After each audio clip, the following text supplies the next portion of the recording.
This storage unit used to belong to a British royal knight, but after the owner got locked up and stopped paying rent for more than 3 months, the facility had no choice but to put the unit up for auction to recover the loss. So the question is, what kind of treasures would a royal knight leave behind? That's exactly what this group of storage hunters is here to find out. They dig through abandoned units, uncover unexpected valuables, and hopefully turn junk into serious money.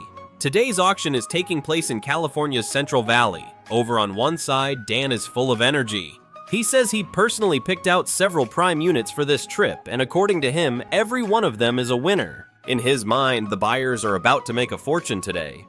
Meanwhile, Daryl shows up by himself and already looks annoyed. His idiot son apparently ran off chasing women again, leaving Daryl to come out to the auction alone. The whole way there, he keeps grumbling that when it comes to choosing a princess, his son somehow still forgot to bring his father along. Then we move to unit number 1. Dan hypes it up non-stop, saying this is a high-level locker supposedly connected to British royal knights.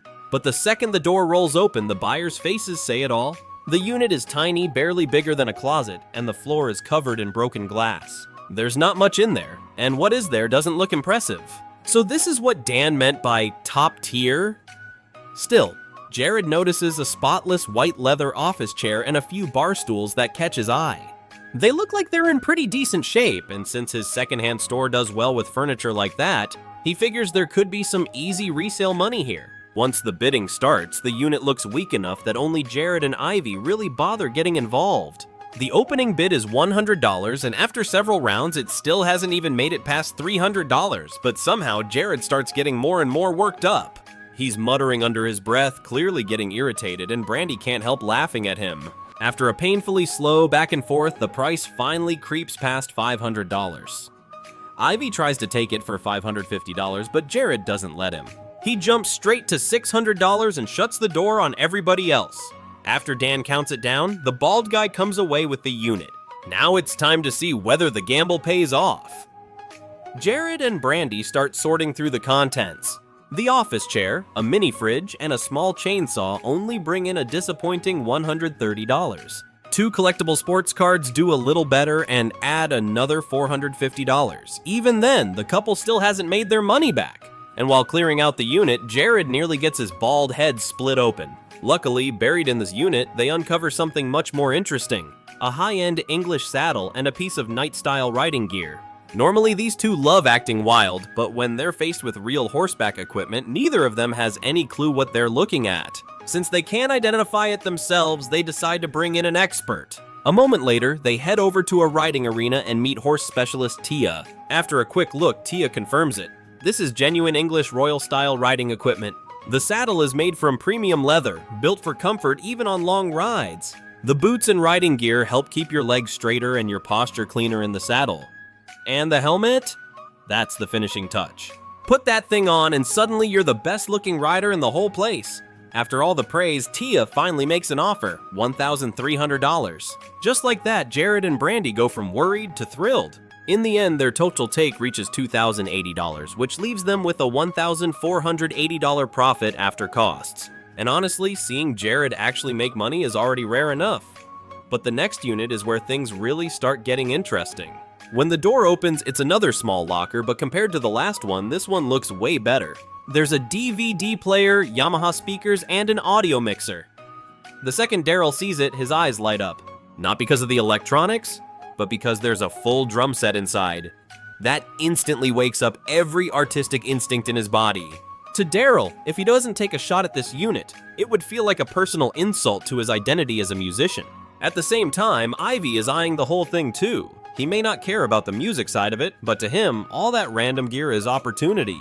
He knows how to move oddball items, and probably better than anyone else there. Meanwhile, Jared and Brandy barely even look inside before they start goofing around by the entrance like they forgot they came to an auction. Then the bidding starts. Daryl comes out swinging with a $600 opening bid. Ivy jumps in right after him and adds another $200. Even though it's not a huge jump, Daryl clearly takes it personally and fires right back. The price keeps climbing until it's hovering near $1,000. At that point, Daryl still wants it, but he knows taking a massive loss just to chase the dream would be a bad move, so he backs out. But the battle does not stop there. The second Daryl drops out, Jared starts pushing Ivy harder. It feels like the two of them are determined to settle the score today.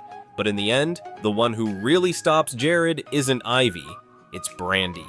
One look from her and Jared suddenly loses all his fight and gives up bidding. That leaves Ivy to take the unit for $1,375, and he's still not done. Wanting to prove a point, Ivy goes on to grab the next 3 units too, locking them down for another $550 total. At this point, he's absolutely on fire. Once everything is loaded up, he brings the haul home and starts digging through it with his family. The first wave of sales goes surprisingly well. A keyboard, the drum set, and a bunch of smaller items quickly bring in $960. Then 4 glass display shelves, a surfboard, a stove, several speakers, and all kinds of random odds and ends push the total all the way up to $2, $340. But the biggest surprise is still waiting inside a red toolbox. Buried in there is a serious piece of surveying equipment, a total station. Nobody around really knows what it's worth, but they know it looks expensive. So Ivy takes it to a construction site and brings in local foreman Jory to check it out. Jory explains that a total station is a high-tech surveying instrument used to measure horizontal angles, vertical angles, distance, elevation changes, and more. After testing it, he says the machine is nearly perfect in both condition and performance. Then he makes an offer on the spot, $4,000. Just like that, Ivy cashes in big and ends up with a total profit of $4,500. Safe to say dinner is looking a whole lot better that night. But if everything before this was impressive, the last unit is the one people are really going to remember. The door rolls open and Daryl steps forward first to inspect it. Right away, he spots a Panasonic stereo, 3 vacuum cleaners, and 3 toolboxes. Those alone look like easy flip money. But what really catches his eye is a picture frame sitting farther back in the unit. The frame looks to be in decent shape, and inside there appear to be several paintings. Daryl starts thinking this could be where the real value is hiding. If there's genuine artwork in there, this whole day could change. Of course, Ivy is still interested too. Nobody wants to let a promising locker go without a fight. Once the inspection ends, bidding begins. Ivy comes in with huge dramatic energy, but only throws out a $100 bid. The way he acts, you'd think he just dropped $1 million. Jared jumps in too, trying to grab a piece of the action.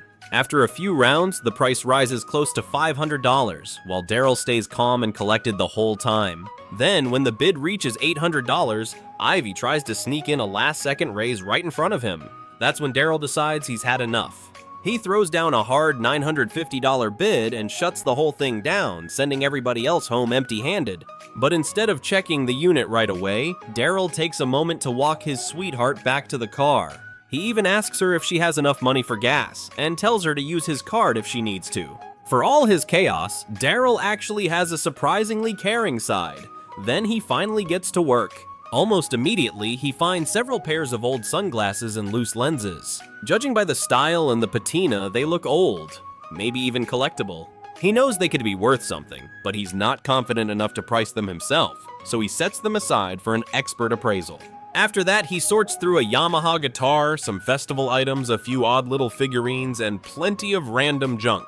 Altogether, those items bring in $1,280. Then, after celebrating with a ridiculous little dance next to a skeleton figurine, Daryl takes the sunglasses to collector Monty for a closer look. Monty says the pieces date back to the late 19th century and were especially popular during the Great Depression. Back then, their main purpose was basically to make working men look stylish. A few of the pairs together are worth around $700. But the last pair is the standout. The frame is made of pure silver. The lenses were produced using top-of-the-line technology for the time, and most importantly, it's a recognizable name brand piece that still comes with its original case. Even with some age and fading, Monty says it still carries an easy collector's value of $400. At that point, Daryl has officially made his day. After expenses, he walks away with nearly $1,415 in profit. Looks like tonight's celebration is fully paid for.